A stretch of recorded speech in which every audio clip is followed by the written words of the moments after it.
నిన్న నా ఛానల్లో షార్ట్స్లో ఒక లారీ యాక్సిడెంట్కి గురయ్యి రోడ్డు మీద పెట్టినప్పుడు మీకు చూపించాను.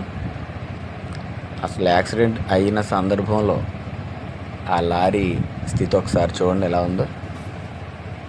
అదుపు తప్పి పక్కనున్న చిన్న పంట కాలువ లాంటిది ఉంది అక్కడ. దాంట్లో అసలు ఆ రకంగా ప్రమాదం జరగడం, డ్రైవర్ సురక్షితంగా బయటపడడం అనేది కూడా చాలా అదృష్టం. ఇది తమిళనాడు వెళ్తున్న లోడ్ లారీ. ఇది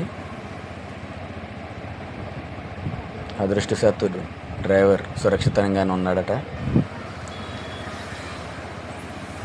ఈ స్థితిలో ఉన్న లారీని బయటికి తీసిన తర్వాత ఇదిగో ఇలా పెట్టారు రోడ్డు పక్కన. దీని మీద ఉన్న లోడ్ వేరే లారీలోకి ఎక్కించి పంపించేశారు. అసలు అది చూస్తుంటే నిజంగా చాలా ఆశ్చర్యం అది.